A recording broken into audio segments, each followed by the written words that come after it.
Good morning, good afternoon, good evening. I'm here with my feuding family member wife, Laura. I'm here with my game show husband, Nathan. And Laura's annoyed because I took both of her things she was going to say. Yay! We're here to look at the Family Feud 2nd edition board game. Specifically, it's the Australian Family Feud. The modern one as well. I don't know Yes. if there was an older one from when it was on previously. In but Australia, that is. But yeah. yeah, but this is the one with Grant Denyer as the host. Look at me. Okay. It's no longer on anymore. At least No. when we post this. It's been gone for A little while now. Maybe it'll come back. It's a popular show. And obviously there is other editions of this. So because there's the this first is number and 2. second. I think there might be a third, and there's a Disney one And too. a Star Wars as And well. a Star Wars. I think, so, yep. You can get an app for the phone to act as a virtual buzzer, but apart from that, it plays almost exactly what you'd think a Family Feud game would play like. Yeah, but at like home. on the show. Yeah. If you haven't seen Family Feud, you should. It's a good show. But essentially, you answer questions and you have to guess what 100 people that were surveyed would have said to a question you're asked. Yeah, but basically they give you a range of 8 things you got to guess, and It depends. It can vary. Sometimes the categories might have like 5 answers, sometimes more. Alright, so you have a board, but it's not really a board game in that it's like traditional a sense. score keeping / round. Thing. Yeah, it's a scorekeeper. So on this side we have room for the face-off that you can write on. So there's meant to be a whiteboard marker in here somewhere. It's actually something you can write and rub off. It's like a... Yeah, so you can reuse. We have room for the strikes on this side. No deal. Wrong show.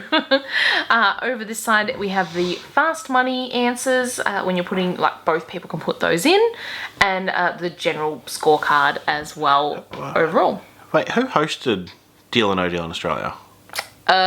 Yes. Can't think of his name.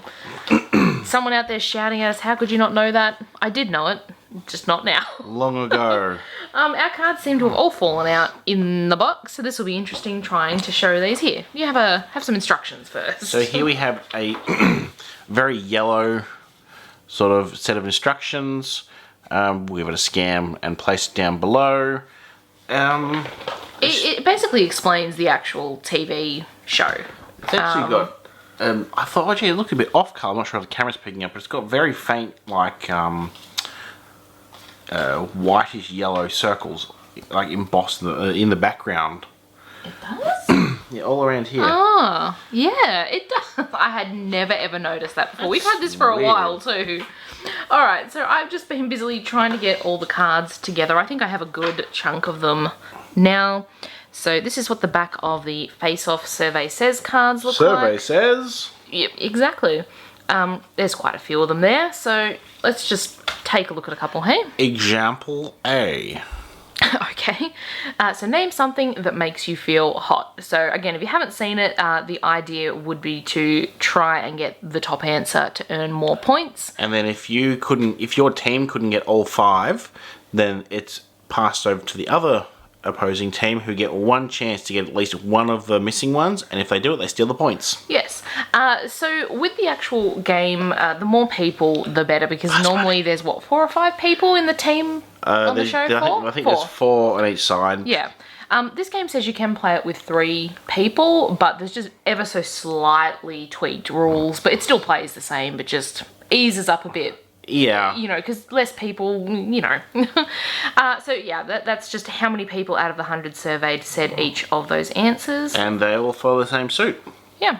Some of them a bit more Name varied. something you might hold for someone on a first date. Hand, dog, coat, drink, paint, Sometimes you get really weird ones too. Some of them make sense, some of them don't. Name something you might buy a season ticket for. Football, theme park, rugby, NRL, theatre, sport. So as you can see, rugby, NRL, it definitely is catered. Like, there are specific Australian related questions. Yes, definitely.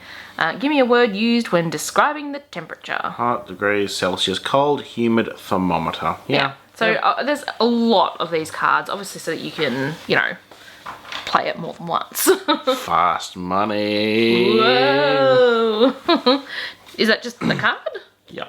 Oh, yeah, so those are still down the bottom of the box. I'm still trying to get them out. Bum, ba-dum, bum.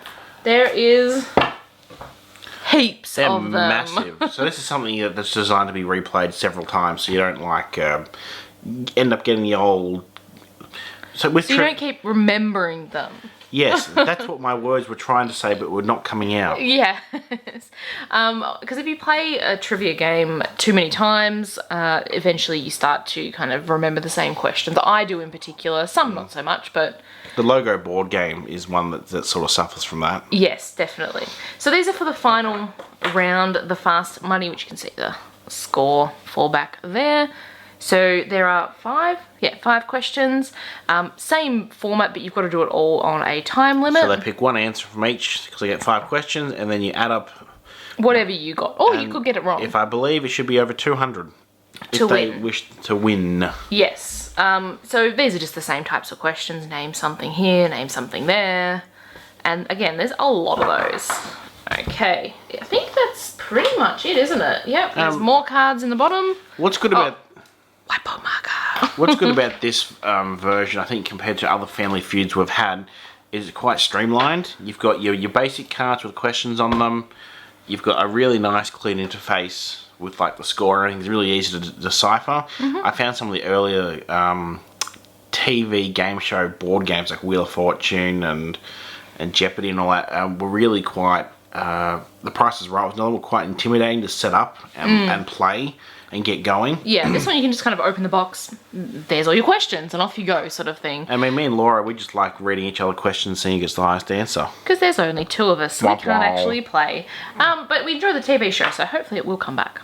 Maybe. I want the Price is Right to come back. Yes, to Australia. It's still on in America, I think, but... Is Mr. Carey? Drew Carey, yes. Or last time I looked anyway, he was the host over there. Anyway, if you enjoyed watching this video, give us a thumbs up. Let us know down below if you enjoy watching game shows and then playing the games based off them. I do not, personally. I was going to say, or maybe that's not for you. Hit that subscribe button. Sounds good. Thanks for watching. Bye-bye.